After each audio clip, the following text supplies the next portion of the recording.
Hey, what up, guys? It's me again. And welcome to the This Is My Moment podcast. I'm your host, Patrick Mitchell. And here at This Is My Moment, man, we love having a good time. We love smiling. And we love meeting new people.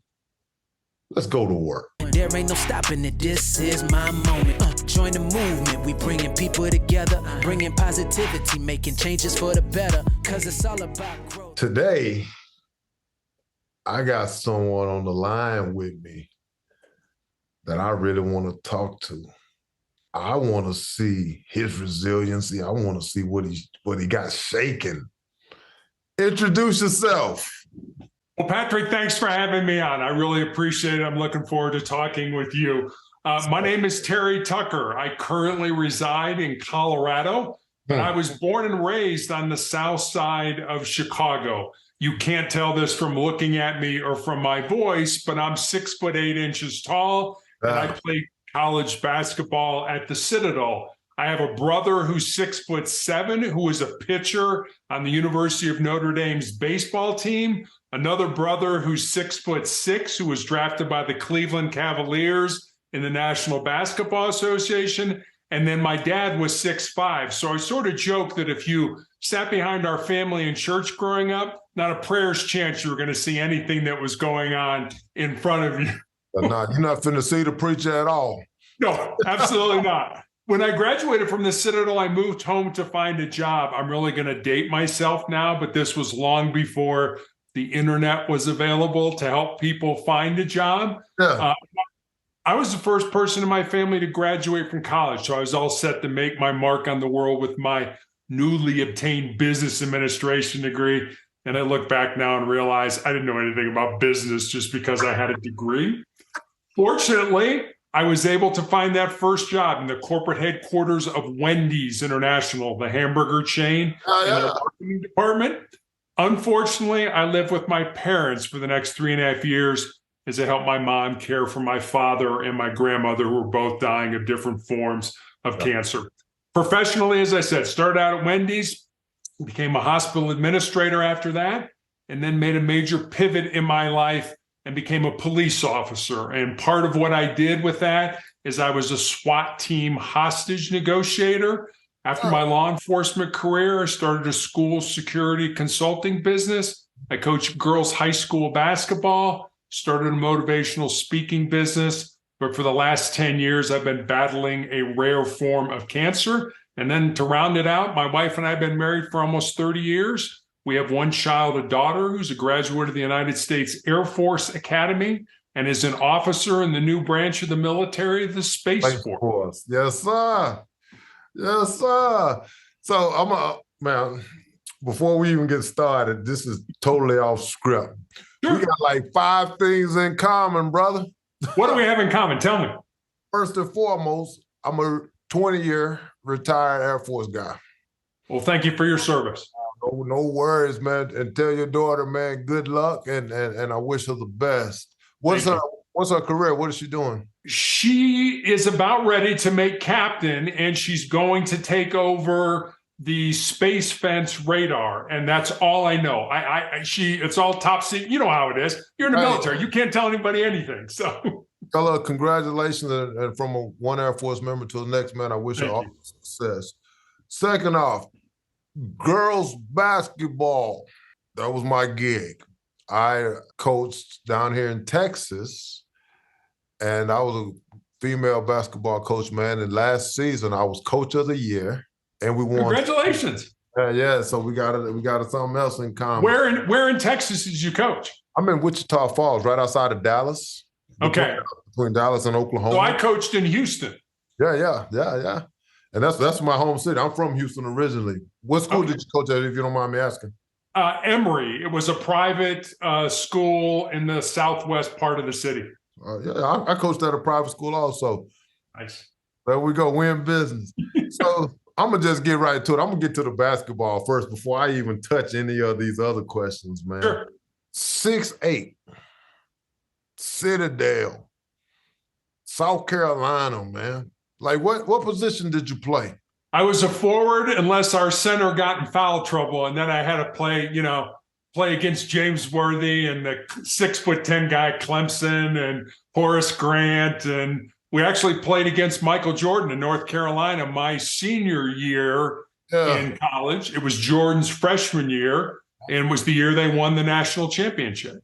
I'll tell you what, man, I ain't mad at you. I'm a basketball guy, man. Like I love sports, man. I coach it. My kids played, man. I'm a Houston Rocket fan. I'm anything Houston, man, I'm in. But man, that's solid, man. Just to play at that level, man, is fantastic, man. And I was very fortunate, yes. Yeah, no question, man. So congratulations on that, man. And thank you. Citadel too in itself. That's a military school, so that's kind of different, huh? Did you have to march or anything? Like what was your? Yeah, we had to do all that stuff. I went there when it was still an all-male military school, and so it was pretty rough. I'm doing the military, I'm doing basketball, and I'm trying to keep my grades up. So there were a lot of balls in the air that I was trying to juggle. I bet that, man. I bet that. So I was researching, right? And I'm looking at all this stuff, man. And you said that you had a lot of obstacles, a lot of negative things that started coming your way inside of your life, man. Give me a little bit of some of the negative stuff, man, that you had to overcome, and how you overcame some of those things, man. So as I mentioned, when I graduated from college, I was all set to make my mark on the world, but that all got put on hold because my father and my grandmother were both dying of different forms of cancer. And I wanted to go into law enforcement, but my grandfather was a Chicago police officer from 1924 to 1954 and was actually shot in the line of duty with his own gun. It was not a serious injury. He was shot in the ankle. But my dad always remembered the stories that my grandmother told of that knock on the door. My dad was an infant at the time, of that knock on the door. Mrs. Tucker, grab your son, come with us. Your husband's been shot. So when I expressed an interest in following in my grandfather's footsteps, my father was, absolutely not. You're going to go to college. You're going to major in business. You're going to get out, get a great job, get married, have 2.4 kids, and live happily ever after. Right. But that's what my father wanted me to do. And so I had the first real big choice of my life, which was, well, I could say, sorry, Dad, I'm going to go blaze my own trail. I know you're dying. Or out of love and respect for you and everything you and Mom did for us, I will do what you want me to do. And so if you look at my resume, my first two jobs were in business. I was with Wendy's, and then I was a hospital administrator. And then I became, at 37 years old, a rookie police officer. So that's pretty old at that point in your life to be starting a career that's that physical and things like that. But that was another challenge that I had to overcome. Yeah. And then when I got out of that, it was, my daughter got my height. I don't know if that's good or that's bad. So I wanted to coach her in high school. And so I did that. And she actually went to the Air Force Academy to play basketball. They recruited her to play there. And she did her freshman year until she blew out her knee. And that was the end of that. And then for the last 10 years, I've been dealing with a rare form of cancer, a rare form of melanoma that has seen me have my foot amputated in 2018 and my leg amputated during the pandemic in 2020. And I still have tumors in my lungs that I'm treated for every 3 weeks. So I've had some things go wrong, but I'll tell you, Patrick, I think a couple things with my cancer journey. Number one, I don't think you really know yourself until you've been tested by some form of adversity. And secondly, and this is going to sound kind of weird, I think cancer has made me a better human being. I dig that. I dig it. And I can totally understand, man. And I've had family members, my grandfather, I talked to you a little bit earlier about my grandfather. You did, yeah. Passed away from cancer. So I am huge into cancer, man. I'm an avid donator for Relay for Life. I'm here in Texas, man, and I go to the events when I can. But cancer is huge, man, and there's no rhyme or reason to it. You know what I mean? And the fact that you're still fighting is a blessing, man. So keep up the good fight, brother. I will do that. Thank you. No worries on that end, man. What all of these challenges, right? What was the greatest challenge so far that you've had? Like the amputation, you know what I mean? The not doing the not doing the police in the beginning, but waiting to 37. Like what was your greatest challenge so far, man, that you've had to overcome? I think without a doubt, it has been my cancer journey. You know, cancer tends to, and I'm sure you experienced this with your grandfather.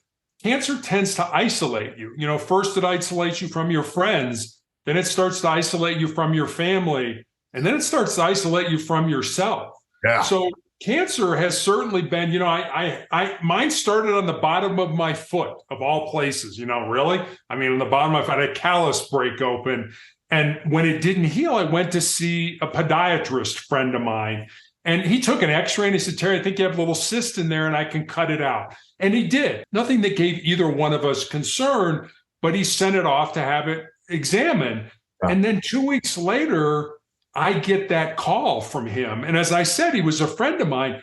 And the more difficulty he was having explaining to me what was going on, the more frightened I was becoming. Until finally he just laid it out for me. He said, Terry, I've been a doctor for 25 years. I have never seen this form of cancer. You have an incredibly rare form of melanoma. Yeah. And that started the journey. You know, and I think I went through all the stages that we would probably associate with grief when I first found out. You know, first it was denial. I can't possibly have cancer. Yeah. And then I got mad. Yeah. And then I bargained with God. Our daughter was in high school when I got cancer. It was like, look, God, just let me live long enough for her to graduate from high school. And then I kind of got down.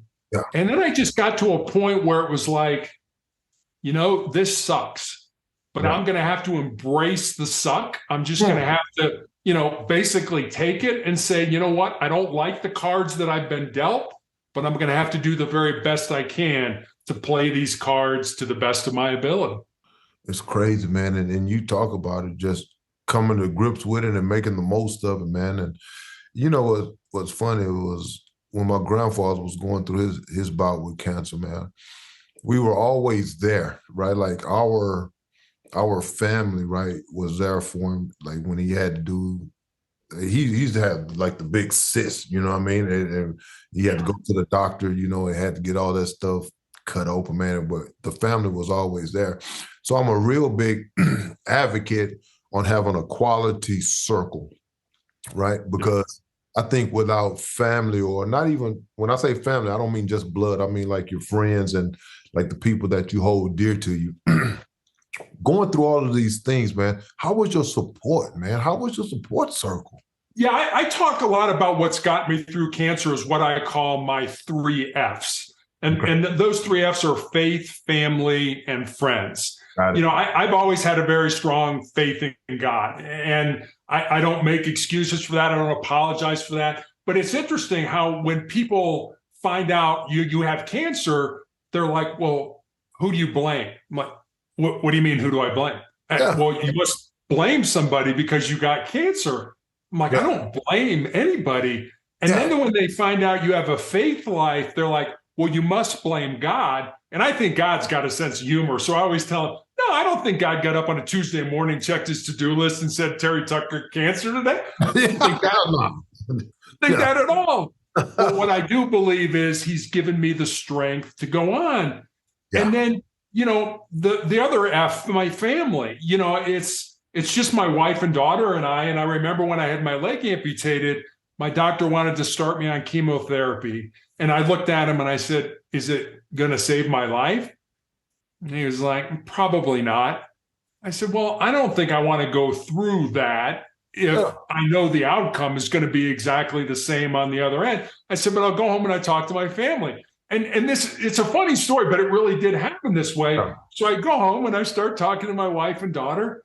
And my daughter's immediately, all right, we need a family meeting. I'm like, family meeting? There's 3 of us. It's not like we got a board here or something like that. So we're already meeting. Exactly. So we sit around the kitchen table and we talk about how we individually feel about me having chemotherapy. And then my daughter's like, all right, let's take a vote. How many people want dad to have chemotherapy? And my wife and daughter raised their hand. I'm like, wait a minute. Am I getting outvoted for something that I don't want to do? But I remember when I was back in the police academy, our defensive tactics instructor used to have us bring a photograph of the people we loved the most to class. And as we were learning to defend ourselves, we were to look at that photograph because he reasoned you will fight harder for the people you love than you will fight for yourself. Yes, so I took chemotherapy because I love my family more than I love myself. And then finally, you talk about friends. You're right. You need an inner circle that's there to love you, that's there to support you, that's there to tell you the truth. And I'll tell you, when you get a chronic or a terminal illness, you really find out who's going to be there for you. Man, that's heavy because it's so true, man. And your three F's are spot on. I want to talk to you about the jobs, man, because I'm listening to you. You got a lot of gigs, brother. A whole lot of gigs. And I'm going through it now, so I understand. So it's funny, I'm gonna give you just a little history on me. 20 years of the military. I was an Air Force photographer, man, for 20 years. So for 20 years, from the time I was 18 to the time, 20 to 40. I retired when I was 40. I had one job. That's it. I just go to work, military, come home. From 40 to 45, man, I've had 7 jobs. So I'm quite familiar with the moving. How do you transition, man? How did you transition? And not only jobs, man, you were moving states. Like, you were moving. What got you to do that, man? Like, a lot of people like, oh, I want to stay here because these are my roots of Chicago and this. But you didn't take that path, man. What got you to move into these different states and then changing these good jobs, man? What happened? A good woman. Gotta do it, brother. I mean, it's true. My wife has always been the primary breadwinner in the family. Yeah. And, she allowed me to, we were married. And can you imagine the conversation? She'd married me when I was a suit and tie, 8 to 5, Monday through Friday, hospital administrator. And one night at dinner, I'm like, honey, I'd like to be a policeman. I want to work nights and I want to get shot at and I want to miss, Sunday dinners and all that kind of stuff. And she was incredibly supportive because it's what I felt my purpose was at the time. And so I was a policeman in Cincinnati, Ohio. And when she lost her job there and we had to move to Houston, I needed to support her and I needed to do that. And I'll tell you, one of the things that I found in law enforcement, and I don't know if you found this in the military, but there were people that I worked with who their whole identity was tied to that gun, to that badge, and to that authority. And for them to retire, I mean, they've been at it 30 and 40 years. And it was like they couldn't retire because they felt they were nothing without the job. Yes. I mean, I was lucky. I had a master's degree. I'd been to law school. I'd done things that I knew, yes, I love being a cop. But on the other hand, it wasn't who I was. Yeah. So, when you prioritize your faith, your family, and your friends, yeah, you move a lot. But you know what? You do it because you love those people, and that's what you're supposed to do. We got one more thing in common. My wife is that person for me. Like, she is the rock, and I am exactly like you. I'm going out there, man, and I'm entrepreneur and I'm motivational speaking, man, and I'm out there coaching the same. I mean, literally doing the exact same thing. And that stability gives me the opportunity to go out there and live my dreams. And then when she wants to do something, I have no right not to support her because all this time she's been holding the family down while I've been out there trying to make it, trying to do like the best, man. So you know what? I do understand because I'm living it right now. So yes, brother, we there. And think how lucky we are to have those women in our life. I'm well past lucky. Yeah, good point. I'm gonna tell you a secret, man. If it was me, I'd have been left myself. Yeah. Yeah. I'd have divorced me a long time ago, bro. That's another thing we have in common. Yeah, I'm good and gone. Let me ask you about your 4 truths. Talk to me. What are your 4 truths? My 4 truths are things that I've come up with mostly through my cancer journey. I think the first one, which in a lot of ways I think is the most important, is something I came up when I was younger, when I had my knee surgeries in high school. And I have them right here on my desk. I have them on a Post-it note. They're one sentence each. And they're what I call the bedrock of my soul. They're just a good place, I believe, to build a quality life off of. And I'll give them to you right now. Okay. Number one is control your mind, or your mind is going to control you. Number two, embrace the pain and the difficulty that we all experience in life, and use that pain and difficulty to make you a stronger and more resilient individual. Number three is I look at more as a legacy truth, and it's this: what you leave behind is what you weave in the hearts of other people. And then number four, I think, is pretty self-explanatory. It's as long as you don't quit, you can never be defeated. And like I said, I use those as kind of the bedrock of my soul. Do I want to do this project? Do I want to get on this treatment? Whatever it ends up being, they're just a good place. They're a solid place to build a good life off of. Man, that's it. And I'm gonna talk about number three. I'm a legacy guy, man.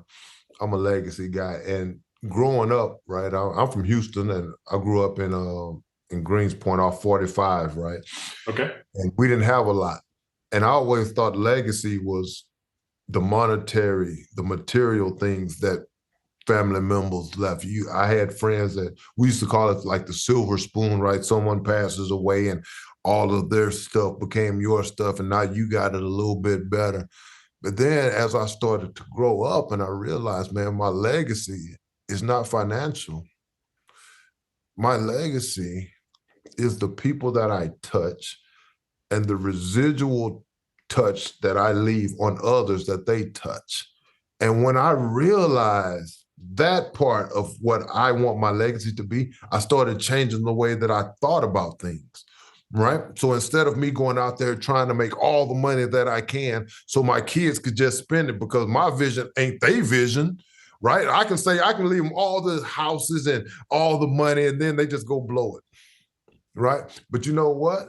They can't blow the lessons dad taught them, or they can't blow the lessons that they teach their kids from the lessons I taught them, or the people that I touch, family members and friends that reached out to other people, man.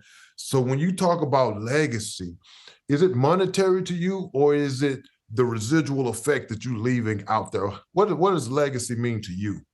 Yeah, it is absolutely not the monetary. It's not the physical stuff. I mean, and if you think about how we as a society look at ourselves, it's like, we graduate from high school, we get out of the military, we graduate from college, whatever you end up doing, and then you get into the world. And what do? You consume. I've got to get money. I've got to get a house. I've got to get a car. I've got to get stuff. And you get stuff to fill yourself up. Yeah. And the way I've looked at it is kind of the way St. Paul looked at it when he was talking to Timothy, that maybe we're born, instead of being born empty and we need to fill ourselves up, maybe we're born full and we need to empty ourselves out. Maybe we need to take the things that you learned from your grandfather and your family and pass those on to your kids and their kids and things like that. I mean, if you think about it, we're here for such a short period of time. Yeah. And all the money, all the power, all the influence, all that stuff doesn't go with us beyond the grave. What does is the love that we have in our hearts. And I know guys don't like to talk about that, macho guys, we don't talk about love, but I'm telling you, when I was growing up, John Wooden was the basketball coach at UCLA, and I was a huge Wooden fan. Yeah. And I remember one day Wooden was being interviewed by a reporter, and I was literally sitting there with a pad of paper and a pencil. I'm like, come on, coach, give me some good X's and O's that I can write down here. Yeah. And the reporter asked him, what's the most important thing that you want your players to understand, that you want your players to learn from basketball? And I was literally on the edge of my seat, X's and O's. Come on, coach, here, give me something good. And he's like, the most important thing I want my players to learn is love. Love for their creator, love for themselves, love for their fellow man. If they learn that, then then everything I've done as a coach has been worthwhile. And I was like, as a kid, no, that's not what I want. I want some X's and O's, you know. And he was giving me the most important lesson that any of us learn in our life, and that's the importance of love in our lives. Yeah. Man, that's solid, man. We were at Thanksgiving, right? And it came, and we're in Memphis, Tennessee, man, for Thanksgiving with my wife's family. And me and my brother-in-laws, we all like take the little man break. We go to the back cave, right? And we're just sitting out there, man, and we got a scotch and we got a cigar, right? And we're just talking. And my brother-in-law, he told me, he said, man, he loves this. And there was us like coming together. And he said, Pat, I've never seen a U-Haul behind a procession. I said, man, what are you talking about? He says, all that stuff that we're doing out there to try to lead this stuff, man, you can't take it with you. So enjoy the time, because I've never seen a U-Haul behind a hearse. I said, man, boy, you own to something. I said, you know what? As funny as it sounds, he was spot on, because when you start looking at the things that you're working so hard for, you missing functions or you missing time, because we can't get summers back. So those times that we have to miss those games that we really want to make because we want to make a couple extra dollars, are those more important than the memories that we could have? And I sat there, man, I was like, you know what? I've never seen a U-Haul behind a procession. You know what I'm saying? And it just dawned on me, like, you know what? Maybe I'm doing it right. And you're right. Maybe I am full, and it is my job to empty myself into others. Man, I like that, brother. That's on to something. That's on to something. Do you have a happy place? I know that you've been through a lot, and I'm talking to you and I'm listening to you. Do you have a happy place that you go when you get down? Like, what do you do to re-energize? I go with my family. You know, when I was a hostage negotiator, I would, you would come out of that after 5 or 6 hours of negotiating with somebody, you'd be exhausted. And people would, cops are notorious for, hey, let's go to the bar. I'm like, no, I'm going home. Yeah. Because that's the place for me that I get love, that I get support, that I recharge the batteries. You know, those are the people I want to be with. And, it's not cool. It's not sexy, but you know what? It works. And it works for me. So my family has always been my sanctuary. My parents taught me that early on, the importance of loving, caring, and supporting each other, because my parents did what I used to call divide and conquer parenting, where, Terry's got a game over here on this night and Larry's got a practice over here on that night. Well, dad's going to go to the game. Mom's going to go to the practice. And they were supporting us. They were showing us the importance of family in our lives. And I learned that. I've passed it on to my family. My daughter's married now. I'm hoping she passes it on to her family as well. Man, you on to it, brother. You got it. I want to have a little fun. But before I get into the last, I want to talk about coaching real quick, man. Coaching young ladies, first off, is a whole different beast. We'll just start there, and I know firsthand how it is. What was one of the craziest things that ever happened to you coaching young ladies? Yeah, and I tell this story from time to time, and people look at me like I'm nuts. Because, when I was playing basketball, practice was a place to prove yourself so that the coach would put you into the game. So we're in the middle of a game. There's a game going on the court right here. And I point to one of the players on the bench and I'm like, go in for so-and-so. And she shakes her head, yes. And, I turn around and I'm watching the game. I'm coaching. And out of the corner of my eye, I'm looking at the scorer's table and there's nobody there. So I turn back around to her and I'm like, get in the game. And she's like, okay, and she starts to take her warm-up top off. I go back to coaching the game. Out of the corner of my eye, I'm looking at the scorer's table. There's nobody there. So then I look at her again, and I'm like, get in the game. Now she's shaking me off like a big league pitcher, who doesn't like the sign that the catcher's giving her. She's giving me a no. I'm like, what? You don't want to go in the game. So I bring her to me. I mean, keep in mind, as you know, as a coach, the game's going on right, 5 feet in front of you. So I look at her. I'm like, why don't you want to go in the game? She's like, well, I'm afraid if I make a mistake, my friends in the stands are going to make fun of me. I said, what about your teammates who you work every day at practice to get better and to make them better? Yeah. All of a sudden, the tears start coming down their cheeks. I'm like, oh my God, am I having a counseling session in the middle of a basketball game? Yes, and I did. I finally convinced her after about 5 minutes to go into the game and do the best job she could. That I'm like, I don't understand this. I don't understand the psyche. That's crazy. Girls play sports for, not that they don't want to win and they don't want to compete, but they play sports for the camaraderie, for the relationships that they develop. Whereas guys are like, I don't care about the relationship. I want to go out there and win. So it's much different. So that's my kind of crazy story. Man, I'm not a crier. I've been coaching for a lot of years, man. I'm not a crier. When I started coaching young ladies, I noticed that crying was part of it. Yeah. And instead of me saying crying, I would call it eye sweat. Like the eyes started to sweat. So it had become a thing to where if they started getting emotional, I was like, hey, don't get in the eye sweat club. Like, don't do it. And I've never had, as a coach, man, when I coach guys and grown men, I've never had so many questions in my entire life. I'd be mid-sentence, Terry, mid-sentence, and a hand goes up. I'm like, let me finish because I might answer your question, right? I'm like, what part of, stop. I just want to know this, coach, or let me finish. And you know what's funny? And as crazy as it sounds, man, it taught me personal patience. Yeah. It taught me so much about just calming down and maybe letting them relax a little bit, Mitchell, and let them get it off. And then they'll go out there and run through that brick wall for you. You see what I'm saying? So, man, I get it, brother. So now we're going to have the real fun.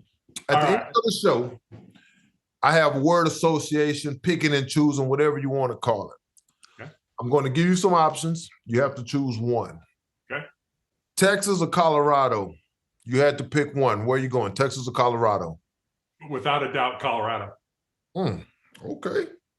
I thought we'd go with Texas with the school and the, okay, I got you. I live in the foothills of the Rocky Mountains. It's the most beautiful place I've ever been. That is. That's a win off top. Playing basketball or coaching basketball? Playing basketball. So you'd rather be out there on the court than watching than out there blowing your whistle? Than driving myself nuts with a bunch of girls? Yes, absolutely. Bananas. Yes. Man, I think I'd have chose playing too. I give you the phrase, this is my moment. What's the first thing that pops into your head? This is my moment. The moment that our daughter was born, it was the most unbelievable most unbelievable thing I've ever been a part of in my entire life. That's it. You got it in your head, huh? Cutting that cord and giving life to that child was the most amazing thing and the most terrifying thing I've ever done in my life. Yes. And I've done some pretty terrifying things. So. Yes, I'm listening to you, and I can guarantee you have. Yes. Terry, we're done, brother. What'd you think? I loved it.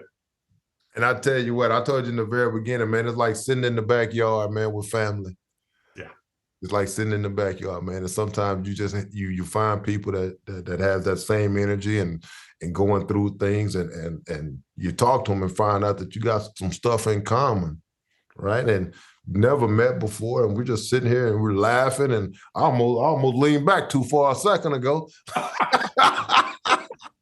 But man, it's been a pleasure getting to know you, man, and I wish you nothing but further success, man. And I hope everything goes well for you with your cancer, man. And you got a friend in North Texas, brother. Well, I appreciate that. I always say, it's nice people like you that allow me to come on and have a conversation with them. And hopefully that conversation makes a positive difference in somebody's life. And if it does, today's been a good day. This is our moment, baby. Hey, guys, Terry said it, man.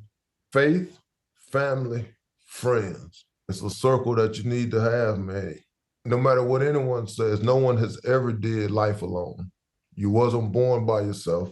You need people in your life that help you grow into who you want to be. And it's all right. Your circle doesn't have to be as big as the earth. It can be the size of a period. But you got to have somebody. Go get it! There ain't no stopping it, this is my moment. Join the movement, we bringing people together, bringing positivity, making changes for the better. Cause it's all about growth, all about success. We wanna see you rise, wanna see